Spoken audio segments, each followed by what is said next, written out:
Corona की हम लोगों ने 2 लहरें देखी यहाँ पे।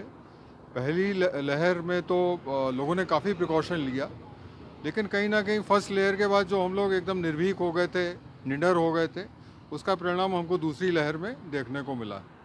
अब जैसा कि अब फिर वही वातावरण बन रहा है, लोग शादियों में खुल के हिस्सा ले रहे हैं और आमद-रफ्त हो रही, लोग इधर से उधर जा रहे हैं, फंक्शंस हो रहे हैं, प्रोग्राम्स हो रहे हैं, तो कहीं न कहीं ये आहट है कि हो सकता है कि तीसरी लहर ज़्यादा घातक हो।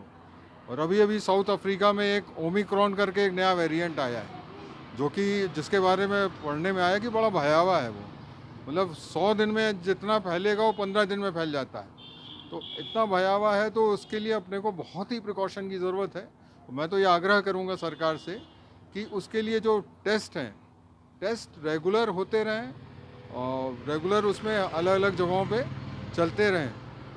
टेस्ट से ही बचाव है और कोई बचाव करने का तरीका भी नहीं।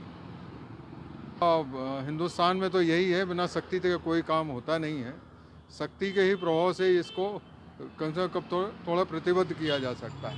जैसे पहले था उसी तरीके से फिर अपने को दोबारा से करना पड़ेगा।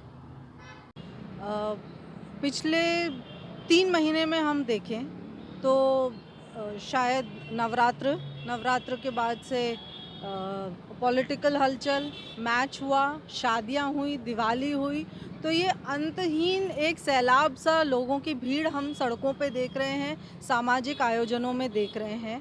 और डॉक्टर्स हमेशा से ही ये मान रहे थे कि दिवाली के बाद में हम केसेस इंक्रीज़ देखेंगे।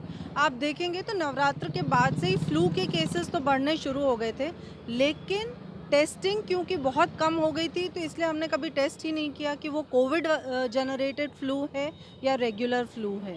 लेकिन अभी क्योंकि टेस्टिंग हुई है तो कोविड के केसेस पॉजिटिव आए हैं। स्कूल्स के अंदर में एक-एक स्कूल में 15 बच्चे पॉजिटिव आए हैं। तो ये बहुत ही चिंताजनक है।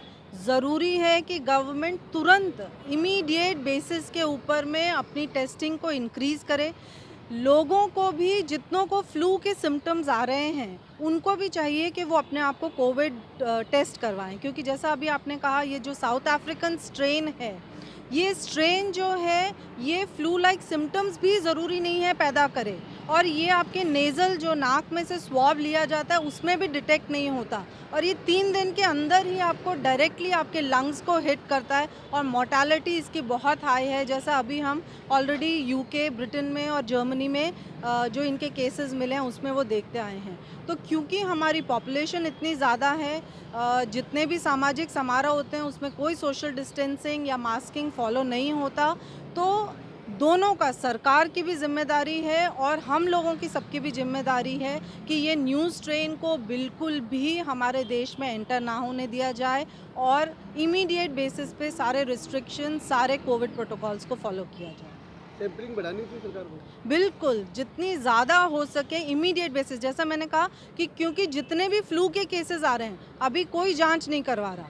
ठीक है, हमने वैक्सीनेशन ले लिया है तो इसके कारण से शायद हमें सिम्पटम्स ज़्यादा नहीं आ रहे हैं, लेकिन वो हो सकता है कि वो कोविड का म्यूटेंट हो। तो इसके कारण से ज़रूरी है कि सैंपलिंग बढ़े सरकार के द्वारा, लोग खुद भी आगे आएँ और अपनी फ्लू के सिम्पटम्स में भी जांच कराएं, ताकि एक उसकी जेनेटिक जीनोम मैपिंग हो सके, जिससे हम जान सकें कि ये जो नया फ्लू हमारे अंदर में फैल रहा है, ये सीजनल है या ये कोई कोविड का म्यूटेशन है। तो सैम्पलिंग बढ़ना चाहिए, लोगों को भी अपने सामाजिक और पर्सनल जो स्पेसेस है उसके अंदर में और जिम्मेदार होने की ज़रूरत है। जा रहे हैं, और यूरोप में नया वेरिएंट मिला है। हम लोग काफ़ी टाइम से बहुत रिलीफ फील कर रहे थे, बट तब हम अपना प्रिकॉशंस यूज़ कर रहे थे, हर बंदा बहुत सतर्क था। धीरे धीरे देखा है सरकार ने सब कुछ खोल दिया और लोग भी अपनी सेफ्टी और उसके बिल्कुल भी ध्यान नहीं दे रहे हैं। मास्क लगाना छोड़ दिया है, सैनिटाइजर्स वगैरह सबसे दूर हो गए हैं, बच्चों के स्कूल खोल दिए गए हैं, और दिन प्रतिदिन डेली स्कूल से काफ़ी केसेस आ रहे हैं। तो गवर्नमेंट को इस पे सख्त से सख्त एक्शन लेना चाहिए, और कोरोना के अभी जो जांचें हैं वो भी बहुत कम हो रही हैं। टेस्ट पे गवर्नमेंट को अपना ध्यान देना चाहिए, डेली के ज़्यादा से ज़्यादा टेस्ट होने चाहिए। अभी केवल 15,000 मात्र टेस्ट हो रहे हैं डेली के। इसको बढ़ाना चाहिए गवर्नमेंट को, अभी से ही उस पर पूरा ध्यान देना चाहिए, ताकि हम आने वाले टाइम में हमें किसी भी गंभीर समस्या का सामना नहीं करना पड़े। और हमारे जो स्कूल में जो पहले ऑनलाइन क्लासेस हो रही थी वही हम लोगों को कैरी फॉरवर्ड करनी चाहिए। बच्चों को ज़्यादा से ज़्यादा ऑनलाइन क्लासेस दें, और क्योंकि ये जो बीमारी है और इसका जो नया वेरिएंट आ रहा है, जब तक वैक्सीनेशन नहीं आती है तो बच्चों का भी हमें पूरा का पूरा ध्यान रखना चाहिए, और सरकार को सिर्फ एसेंशियल चीज़ें जो कि बहुत ज़्यादा ज़रूरी हैं उन्हें खोलना चाहिए।